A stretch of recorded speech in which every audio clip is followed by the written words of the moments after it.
This is Bruce Corbitt of Warbeast, and you are watching Josh's Metal Mondays! You heard me!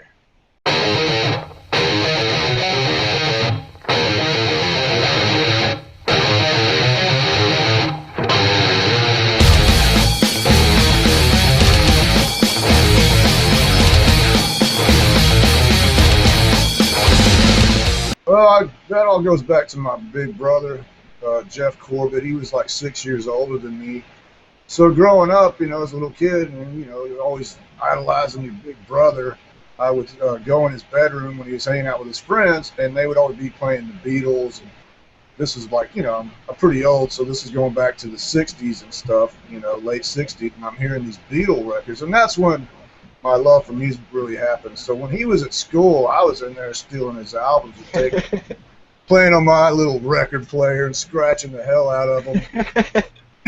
And then he would chew my ass out later when he was in there with his friends, and he knew I'd stole his albums and scratched them all up. But it went from there. From my brother, he turned me on to from that he Led Zeppelin and the first Black Sabbath, and then Smith coming into the 70s as I got older. So yeah, I just grew up, totally loving music. Just like anybody as a kid, I'm like lip syncing air guitar and whatever, you do as a kid, just having those dreams of it being you. Oh yeah. Were you a big Van Halen fan too? That first album, when it came out, I freaked out so bad on them guys. I got to luckily see them when they opened for Montrose and Journey in like 78, right when the album came out. So I got to go see them, and they were the opening band, and I was, going to see, I kind of barely heard Running with the Devil at the time. And yeah, that first album came out, and I saw them live. They were just so hungry at that point, they were this hungry new band. Of course, everybody knows Eddie Van Halen, amazing. David Lee Roth was, before he became too egotistical. Yeah. He was a great front man, always was, even when he got, become like a gigolo guy or whatever you call it. But a ladies' man. He was, but at that point, those first two albums, they blew everybody off the stage that day, and that night, and then I got to see them a few months later, and by then I'm already telling all my friends, like, oh man, y'all are gonna freak out. Van Halen, they're playing the Texas Jam, they're playing like at 2 in the afternoon. Y'all gotta be there. You're gonna freak. And it seemed like, that day at the Texas Jam, they came out and pretty much stole the show in the middle of the afternoon. And, like from that point on around here in Dallas-Fort Worth, it seemed like instant Van Halen fans everywhere after that show. Those first two Van Halen albums, man, they were killing everybody. They were blowing all my favorite bands away. I saw them with Sabbath that year. And that was like Ozzy's last tour with Sabbath, and they were kind of having problems. And then Aerosmith was having their problems on doing too many drugs and getting lazy.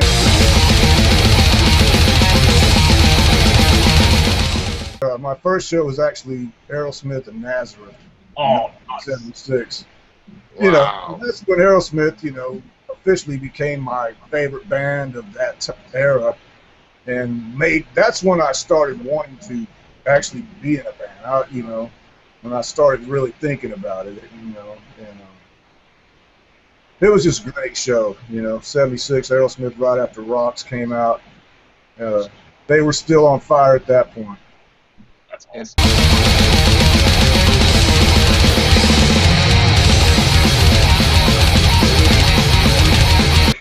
Part of it, like I said, we're talking mainly like 70s when I'm going to these first shows, but as we got into the 80s and the early 80s when I started actually getting in my own bands and the local music scene really started taking off, I wouldn't trade this experience I had here in DFW. I wouldn't want to be anywhere else throughout that whole early part of the blossoming of the Dallas-Fort Worth metal scene,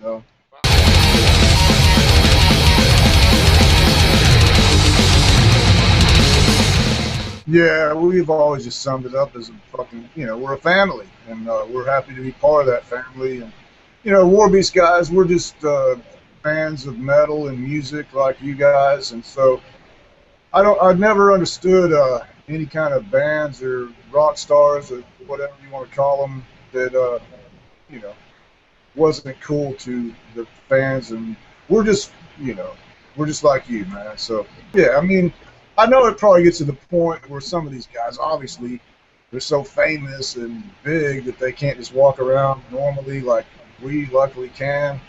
But you know, you got to be cool to the people that got you where you're at. One incident when, you know, in Germany we kind of got a taste of what it might be like, you know, and then in Mexico, really, we got out of the van. And I stuck around because I like to talk to everybody, but then it turned into like, you know, hey, everybody saw me, and then next thing you know, I'm out there for like an hour, and I would have stayed, but then, you know, you got stuff to do. So Yeah. that's why, you know, if you get so famous that you can't hang out, then, you know, I don't want it to be like that for me. I kind of like being where I'm at.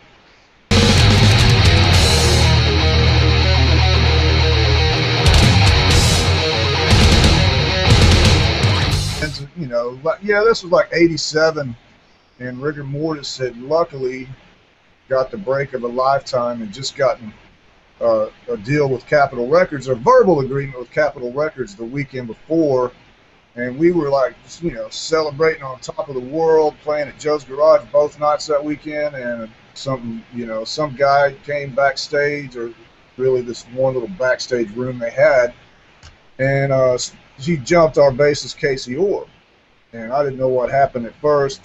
People ran up, you know how it is at a bar when there's a fight, like, hey, there's a fight, everybody crowds around. Yeah.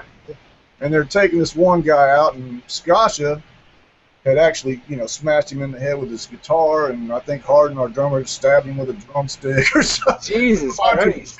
But he was kind of bloody and had, you know, was getting kicked out. But then, like a few minutes later, he attacked Casey again, and so by then, you know, there's no fairness to it. You know, we're supposed to go on stage in 10 minutes.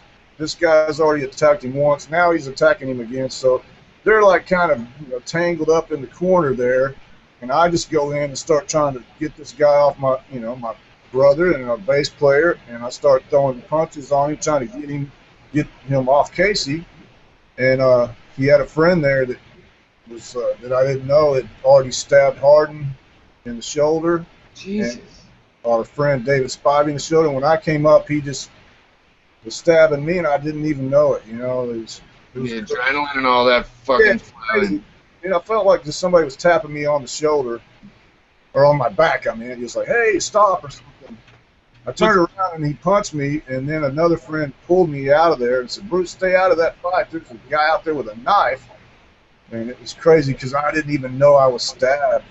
Jesus fucking Christ. Wow. It Random. You know, like the movies sometimes where, you know, somebody gets stabbed and they fall, and just I was walking around for like 5 minutes, and then my shirt started like sticking to my back. Like, you know, I felt like I'm sweating pretty bad here, and I kind of reached around and covered in blood. You know? Fuck. You know, after that, I started kind of, you know, feeling weird and going into shock. I showed Mike and the owner, and they were like freaking out, calling the ambulance. And I'm still wishing I just could, like, hey, you know, I'm wanting to just play the show. Yeah. Fuck. No, but they were like, sir, we can't, you know, like, force you to get in the ambulance and physically take you, but we're going to tell you right now, if you don't go, you'll probably could die. So I went ahead and, like, I guess I'll go to the hospital. And then I, you know, ended up fighting for my life all night. It was a crazy story. And another crazy part about that is the guy that stabbed me, he was running, he took off all my friends and started chasing me down the street. And one of our friends jumped in his truck to go try to catch him and made a U-turn in the middle of the street. The guy saw this truck pass by and make a U-turn. He thought it was somebody just passing by to help him. So he actually ran out in the middle of the street like, hey, help, you know. And my friend punched it. Nice. Smashed it. Knocked back on the street. This emblem of his truck got embedded inside his stomach. And then, of course, all my big friends caught up with this guy and almost beat him to death. Fucking right, man. Jesus Christ. Was he some random bar guy, like just some random drunk, or did you guys know him? We didn't know. I mean, we've heard stories. And little things of why this even happened. This one chick we knew kind of knew the guy, and she brought him back there, and he was cool for like the first 30 minutes, but I guess he waited for the right chance. Evidently, he had something against Casey, and he was waiting for the moment. But I never knew. And the guy that stabbed me, his friend, had warrants and all this record, and he was like on the run from the law, in different states. And it was crazy because when I was in the emergency room and here, he was in the next room with my friends had cracked his skull. Jesus. So the police are like in between, getting statements from both of us in case we both die, and plus kind of keeping our friends from getting mad and wanting to go attack each other. It was a weird experience that night, staying in the hospital, knowing the guy that almost stabbed you to death is right there, down the hall. Yeah, man, that would be fucking...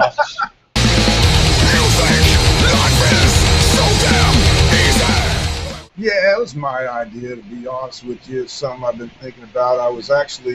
I've kind of been sharing all my stories for years. I've been kind of working on a book. And then the idea actually started when we first got together with Texas Metal Alliance Warbeast, and I started wanting to do a story on how the beginning of that band. And then we started going back and telling our stories about where we all came from. So I, get stories of Rigor Mortis and my history, and then from Scott and Rick from Gamma Side. And then it led from there, and then I got the idea, well, damn, this is so cool getting all these old stories. I should do a documentary about the entire early scene that we're talking about now, that 80s Dallas-Fort Worth early thrash underground movement with, Rigor and Gamma Side, Hammerwitch and Rotting Corpse and all those bands, Talon, Sedition, Mortal Scream. And then so I started working on that, and I still hopefully one day will get around to finishing that. But what happened when Skasha died, and I had so much footage of, this birth of the DFW Underground, and so much of it was about Rigor Mortis, that I decided I should just go ahead and, to honor him, make a Rigor Mortis documentary. And, I already knew the story. The Rigor Mortis story was one of the craziest ones, and it's the true story because I lived it. And I've been wanting to write a book that I always thought, man, this should be told somehow. And I knew we weren't a big enough band that some filmmaker was going to do it himself. And if it was going to be done, in other words, one of us had to do it. Fuck yeah, man. That would definitely be a fucking killer documentary, man. Fuck.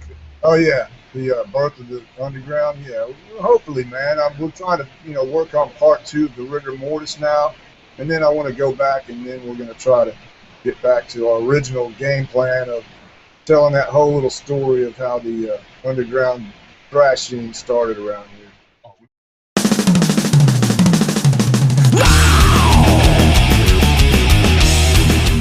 Well, it was like, I don't know. I mean, to be honest, both camps didn't like the other. I mean, and our fans, the underground people, didn't care for Pantera. Now, there was always people that liked both, but in most cases in that period, when, it was just like how it was all around the nation. I mean, you had the Slayers, the Anthrax, the Testaments, and all the underground stuff, but then you had all the Poisons and the White Snakes and the Rats and the Mob. Yeah, the mainstream type stuff. It's kind of like how the scene was around here. So Pantera's over here in their scene, and we're over here in our scene. And I don't know. I didn't really have a problem with them. I didn't really know them at the time. I just knew of the talent of Dimebag Darrell. Everybody knew how talented he was, but at the same time, I knew a guy named Mike Skasha.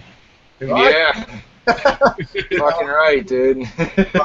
There was a little rivalry and all that stuff, but then what happened was when Phil came down, him being a overall music fan, even though you know how talented he was, he came in and fit in with Pantera, he loves extreme metal. He loves all the fast, heavy stuff, and he always he came over and got to become friends with us, and he was always a supporter and a fan, and he kind of bridged that little weird gap that we had there. I think he did a lot to get Pantera to open up their minds a little more to go in a heavier direction. I mean, the way I always try to sum it up, and I ain't going to try to do anything to piss off any Pantera fans or Dime or Danny fans or anything. Because, I mean, you know, back then we had a lot of shit talking, you know, from it's a thing out of respect. And obviously, even if that wasn't my kind of band, I always could tell and see and hear the talent in these guys. Yeah. The way I saw it when Phil joined, it was like he came in and he was joining this band, so he kind of came in and tried to fit in and do it their way for a while. And then I think over time, he finally was able to convince them to try some of his ways. And the band slowly got heavier, and then, you know, the rest is history. I mean, it's a cool thing, man. Probably, you know, years later when Rigor Mortis had disbanded and we're sitting around and I ain't got anything going on, early 90s, and they explode into the biggest band in the world, you know, even though I was like, damn, I wish it was us, I was happy for them. It was cool. They were from our area representing... yeah, you got to show respect to, you know, hometown boys. And then Phil was always a good guy. And even though we never did any shows, I do have like a couple of cool things that a lot of people don't know, that Phil used to go sing with Rigor Mortis, actually, man. But yeah, you know, Phil's a good guy, man. He's done a lot, obviously, for us, you know, for Warbeast and for me and all of us individuals. He's a great friend. He's part of the band, you know. I mean, when we're going to make this album next week, and he is the producer again, but he is pretty much another member of Warbeast while we're doing this, and that's the coolest part. Is I wish I was as talented as this guy in so many ways, you know. I mean, you know, I'm okay at what I do, but he is just, you know, he's amazing. I mean, I can come up with a few lyrics and I can do a few things, but this guy is a real producer. I mean, in every sense of the word. Just when we sent him the demo a couple weeks ago, he listened to it all day, you know, and then he sent us like 3 pages of notes, and he had broken down these songs, and I'm still just trying to get to know him, you know, so I can write some lines, and he already like laid it all out. Y'all need to do this and this. And, I mean, it's not like he's like little puppets on a string to Phil. It's like, yeah, he's just giving you he's bringing the best possible out of you. Yeah. So he's got his ideas, and we got every right, and we do turn down some of his ideas. But you know, a lot of times the guy is right, you know. So let's try. You got to go in with an open mind with Phil. And that's what I'm, you know. I mean, like first album, he was like changing up so many of the lyrics. Even if I didn't write them, he was changing a lot of them. And I was like, now I got to relearn how to sing this stuff. And you don't understand. Some of these songs I've been singing for 2 or 3 years, dude. It's gonna be hard. Yeah, fuck, man. Yeah. Yeah, he's great, man. What he's done, you know, to support bands and put out a label, you know, on his label and everything. You know, I can't thank him enough for the band. And he's got a small roster, you know, and that's why I even feel more fortunate that we're one of his few bands and get to experience this that we do, you know, when we go make an album with him. Because he just don't have time to have like a huge roster of bands. So he's very selective, and you know, the times that we have when we're in the studio with him, you know, some of the best times of my life. That's why he's gonna be seeing me like for a couple weeks coming up in August. So he's got to put up with me, man. But I know.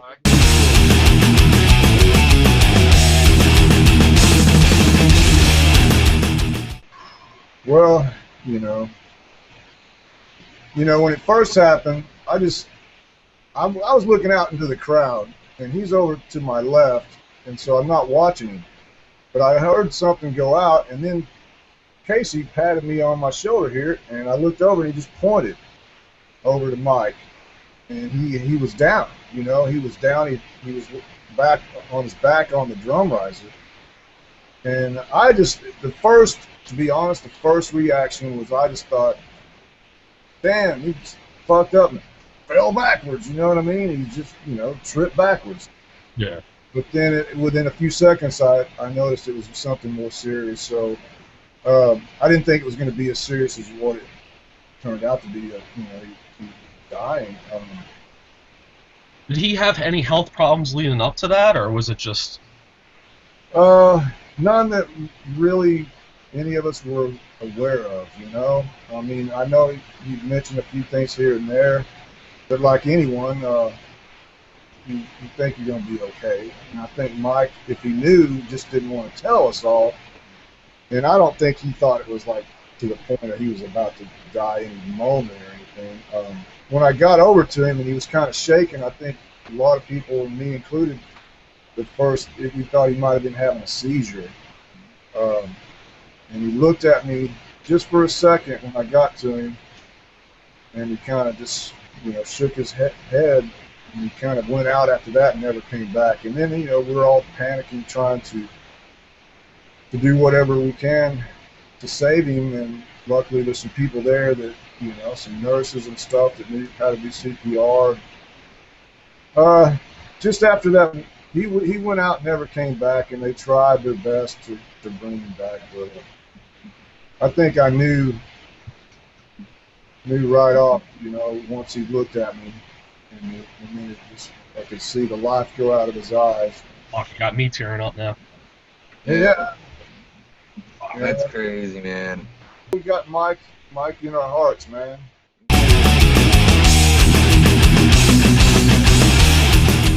Doing a lot better. I mean, it's crazy because I was just thinking earlier that here in a week or two, it'll be like the year anniversary of when I really had that bad month there where I had to go to the ER like 6 times. Yeah.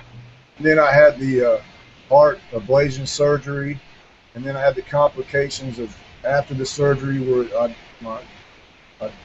don't know what happened, but I almost died from it. My body didn't adjust to it right off the bat. And so, the fact is I'm going to be a year later in the studio while we're making a new album. I guess that shows you that, I bounced back and I'm doing okay.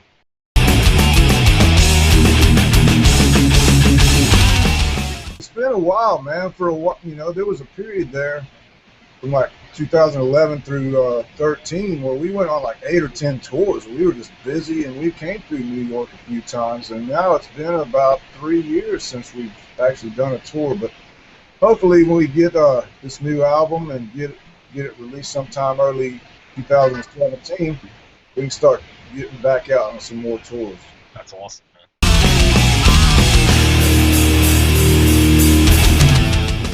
Obviously, yes.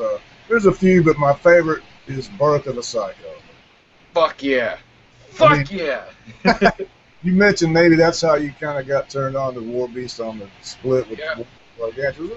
It's it's actually those lyrics and the idea and that title was some I had used for a band back in the early 90s called Malignancy, but we made a demo and then the band broke up and it just got wasted, and I always thought, man, that's just a cool title, and I liked some of my lyrics, so I just brought them back so they didn't get wasted.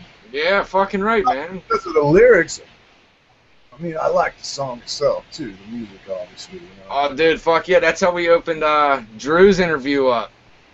Yeah. And then, of course, anytime, like for me, some people can write the greatest, lyrics. I mean, it's like poetry, And then my most favorite lines to do are like one in Bodily Dismemberment, Rigor Mortis, where I'm like, "You're fucking history, bitch," Yeah. Like one of my most favorite. And then in Birth of a Psycho, I get to say, "I'm fucking losing it. I hate everybody." You know what I mean? And that is so fucking cool to do, like live in front of them. That's what I was just gonna say, dude. The crowd reaction's gotta get you fucking blood flowing, dude.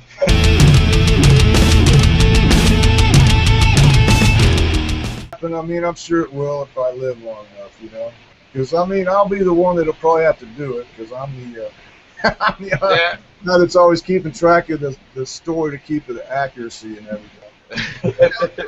Crazy, you're right. Drew almost chopped his fingers off, and then that, and we were canceling shows, and I'd never had to really cancel shows before because of health issues, so it was something I didn't know what was going to happen. It took me a few months before I, started feeling back to normal, and like I said, this is going to be a good year. I can tell. We're going to make a great album, and then we're going to do a lot of shows